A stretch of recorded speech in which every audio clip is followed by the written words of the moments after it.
Hello दोस्तों। मेरी हमेशा ये कोशिश रहती है कि मैं कुछ आपके लिए ऐसी चीज़ लेकर के आऊँ जो थोड़ी सी अलग हो, थोड़ी सी इम्पॉर्टेंट हो, कहीं ना कहीं उसकी कोई वैल्यू हो। मैं आज बात करने वाला हूँ इन्फ्लेशन अकाउंटिंग की।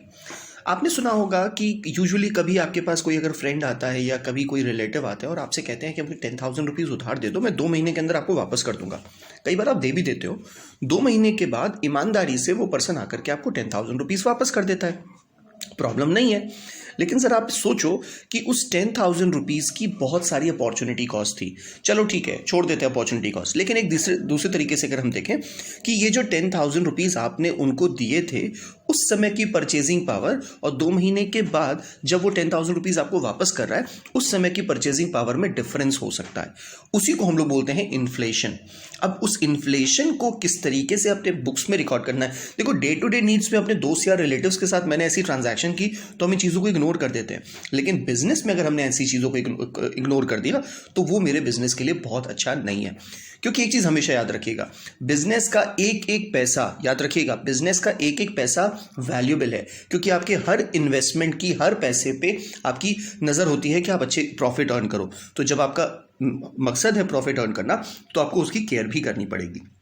आइए समझते हैं कि बेसिकली ये इन्फ्लेशन अकाउंटिंग है क्या चीज़। Inflation accounting is a system of accounting which purports to build as a built-in mechanism or economic events in terms of current cost। Basically अगर मैं बात करूं तो यहाँ पे हमारा इंटेंशन ये होता है कि हम अकाउंटिंग जो करें वो करंट कॉस्ट बेसिस पे करें। करंट कॉस्ट का मतलब क्या होता है? यूजुअली जब आप बुक्स में रिकॉर्ड करते हो एंट्रीज तो आप बैलेंस शीट बनाते हो। बैलेंस शीट में क्या होता है, फिक्स एसेट्स जो होते हैं वो हिस्टोरिकल कॉस्ट पे रिकॉर्ड किए जाते हैं और हमारे जो करंट एसेट होते हैं वो रियलाइजेबल वैल्यू पे रिकॉर्ड किए जाते हैं। रियलाइजेबल वैल्यू का मतलब होता है कि जिस वैल्यू पे उसको बेचा जा सकता है। ठीक है, उसकी कोई प्रॉब्लम नहीं है, लेकिन उसकी करंट कॉस्ट को क्यों हम इग्नोर कर देते हैं? हम क्यों ये इग्नोर कर देते हैं कि उसकी वैल्यू आज की डेट में क्या है? मैं आपको थोड़ा सा क्लियर कर दूं। रियलाइजेशन वैल्यू जो होती है ना, वो हमसे कहती है कॉस्ट और NRV, net realisable value, whichever is lower पे हमको दिखाना पड़ता है। तो इन चीज़ों को सही करने के लिए इन्फ्लेशन अकाउंटिंग का जन्म हुआ और ये बताती है कि इन्फ्लेशन अकाउंटिंग किस तरीके से हमें अपने बुक्स में करनी होती है। दस, inflation accounting is a system of maintaining the accounts just like historical accounting. तरीका बिल्कुल वही होगा, कुछ अलग नहीं होगा। The difference lies in the process of matching cost revenue, matching cost against revenue. Basically ये आपको डिफरेंस क्रिएट कराता है कि कॉस्ट और रेवेन्यू में क्या डिफरेंस है। मैं आगे अभी इसी वीडियो में मैं आपको कुछ एग्जांपल्स भी दूंगा तो इससे आपको चीज़ें और ज़्यादा क्लियर हो जाएंगी। In historical accounting cost represents historical cost, where in inflation accounting it represents the cost prevailing at the reporting date or time। भाई सिंपल सी बात है, जब आप हिस्टोरिकल कॉस्ट की बात करते हो, हिस्टोरिकल कॉस्ट का मतलब हो गया, इसको अगर हम एक एग्जाम्पल से ही सीख ले तो मेरे पास यहाँ पे एक एग्जाम्पल है, मैं वो डिस्कस करता हूँ आपसे। आप क्या करते हो कि अगर आपने फॉर एग्जांपल एक बिल्डिंग परचेज की है 1990 में 5 लाख रुपीज़ की और कुछ समय के बाद 2004 में आपने एक दोबारा बिल्डिंग परचेज की है 20 लाख रुपीज़ की, तो आप क्या करोगे? अपने बुक्स में दिखा दोगे बिल्डिंग 5 लाख रुपीज़, अपने बुक्स में दिखा दोगे बिल्डिंग 20 लाख रुपीज़। टोटल आप अपनी बिल्डिंग को दिखाओगे 25 लाख रुपीज़। अब आप मुझे एक बात बताओ, जब आपने 1990 में खरीदी थी तब आपकी थी वो 5 लाख रुपए की बिल्डिंग और 2014 में आपने सिमिलर बिल्डिंग दोबारा से खरीदी, वो हो गई 20 लाख रुपए की। तो आप सोचो कि ठीक है, आपने 2 अलग अलग बिल्डिंग खरीदी बट इसकी भी तो वैल्यू 20 लाख रुपीज़ हो गई। हमने उन चीज़ों को इग्नोर क्यों कर दिया? ऐसा हम यूजुअली करते आए हैं क्योंकि हम केवल हिस्टोरिकल कॉस्ट में बुक्स में अपने एसेट्स को रिकॉर्ड करते हैं। अगर इसकी रियलिटी वैल्यू देखें तो इसकी भी रियलिटी वैल्यू तो 20 लाख रुपीज़ है, तो उस हिसाब से 20 लाख रुपीज़ की ये और 20 लाख रुपीज़ का नया एसेट ये हमारे बुक्स में 40 लाख रुपीज़ में रिकॉर्ड होना चाहिए, बट यूजुअली हम ऐसा नहीं करते हैं। तो यही बात हमको इन्फ्लेशन अकाउंटिंग सिखाता है कि आखिर हम इन चीज़ों को क्यों इग्नोर कर देते हैं। हम रिपोर्टिंग डेट वाले दिन जो भी कॉस्ट प्रिवेल कर रही होती है हम उनको यहाँ पे कंसिडर करते हैं। The matching process of in inflation accounting should be automatic and inbuilt in the system itself and not ad hoc in nature, dealing only with some economic and financial events. In other words, it will bring to equate replacement cost accounting with inflation accounting। Basically यहाँ पे हमारा मकसद, जो हम लोग replacement वाली चीज़ें करते हैं ना, रिप्लेसमेंट जैसे मैंने बताया था, कॉस्ट और replacement value whichever is lower वाला जो कॉन्सेप्ट हम अडॉप्ट करते हैं, या अगर मैं इसको बेच दूँ तो कितना रुपए मिलेगा, तो वो वाला जब हम कॉन्सेप्ट अडॉप्ट करते हैं तो वो कहीं ना कहीं हमारे लिए गलत हो जाता है। क्योंकि इन्फ्लेशन जो होता है वो यूजुअली हर चीज़ में होता है, हर चीज़ की महंगाई बढ़ती है, हर चीज़ की प्राइस बढ़ती होती है, तो हम क्यों ये सोचते हैं कि हम इसको बेचेंगे तो कितना मिलेगा? हम ये भी तो सोचें, बेच करके जब मैं नया खरीदूंगा तो उस बीच के वेरिएशन को मैं कैसे हैंडल करूंगा? इसको डिफरेंट तरीके से समझते हैं। फॉर एग्जाम्पल, आपने एक मोबाइल खरीदा आज 2020 में, वो मोबाइल की कॉस्ट थी 10,000 रुपीज। 2022 में आपने सेम उसी मोबाइल को बेच दिया 4,000 रुपीज में, 6,000 लॉस में आपने 4,000 रुपीज में बेच दिया। तो आप क्या कहते हो कि मैंने मोबाइल अपना 4,000 रुपीज में बेच दिया।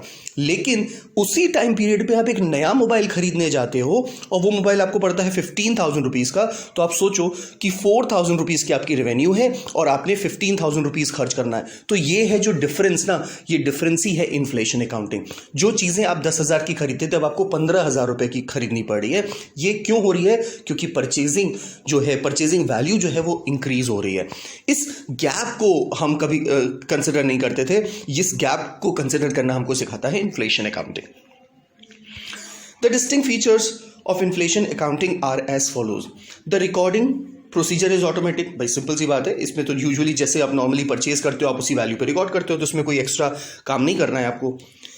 The unit of measurement is not assumed to be stable. और ऐसा भी आप ये नहीं कह सकते हो, क्योंकि परचेजिंग पावर कोई ज़रूरी नहीं है। आज जिस चीज़ की प्राइस 10 रुपये है, ज़रूरी नहीं है कि गारंटीड है कि 10% अगले साल बढ़ेगा ही बढ़ेगा। हो सकता है 2% बढ़े, हो सकता है 5% बढ़े, हो सकता है 20% बढ़ जाए। It considers all elements of financial statement and is not concerned with its fix assets और क्लोजिंग स्टॉक। यूजुअली जब हम बैलेंस शीट की बात करते हैं ना, तो बैलेंस शीट में हम फिक्स कॉस्ट को ही कंसिडर करते हैं, फिक्स एसेट्स को ही कंसिडर करते हैं और करंट एसेट्स को ही कंसिडर करते हैं। बट इन्फ्लेशन अकाउंटिंग कहता है कि आप हर एक चीज को कंसिडर करिए। यूजुअली इसका इफेक्ट आएगा उसी पे ही, बट फिर भी आप कंसिडर सारी चीजों को करिए। Realisation principles are not followed rigidly, particularly when recording long-term loans and fixed assets at a current value। तो बेसिकली आपको रियलाइजेशन कॉन्सेप्ट जो आप नहीं फॉलो करते हो, आपको मैंने पहले भी बताया जस्ट अभी कि हम लोग फिक्स एसेट के केस में क्या करते हैं, हिस्टोरिकल मेथड अडॉप्ट करते हैं।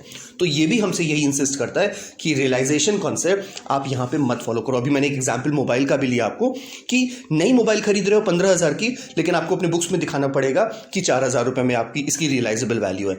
तो ये चीज़ें गड़बड़ हैं, ये कहीं ना कहीं आपको मतलब झूठ मूठ का लॉस क्रिएट कर रही हैं, जो लॉस हुआ भी नहीं है बट लॉस क्रिएट कर रही हैं, दिखा रही हैं कि आपको बहुत सारा लॉस हुआ है। आगे चलते हैं। इस वीडियो के एंड पार्ट में मैं आपसे ये कहूँगा कि ये जो पैराग्राफ मैं आपसे डिस्कस करने जा रहा हूँ इसको थोड़ा अच्छी तरह से कंसिडर करिएगा, क्योंकि जो बातें मैंने आपको बताई हैं वो बिल्कुल करेक्ट है। वो करंट कॉस्ट जो चीज़ें मैंने आपको बताई, मैंने आपको जो परचेज पावर मैंने आपको बताया, ये सब इंटर रिलेटेड हैं। बट यही केवल इंटर रिलेटेड नहीं है, बहुत सारी दूसरी और भी चीज़ें हैं जो इन्फ्लेशन अकाउंटिंग में अपनी वैल्यू क्रिएट करती है। ज़रा इस पैराग्राफ को समझते हैं। On the basis of above explanation, it is clear that inflation accounting should not be confused with current cost accounting or current purchasing power accounting, जैसे मैंने अभी डिस्कस किया। Of course, they are the two important techniques which are being used for prevention of distortion of the results shown by the financial statement on account of inflationary tendency. Accountant all over the world have still to go for a long way before developing a really effective and acceptable inflation accounting system। मैं आपको simple language में कहूँ तो ये मैंने जो आपको बताया ना, करंट कॉस्ट कंसिडर करनी चाहिए या परचेजिंग पावर को भी कंसिडर करना चाहिए, तो ये है इंपॉर्टेंट। देखो इसको आप इग्नोर नहीं कर सकते।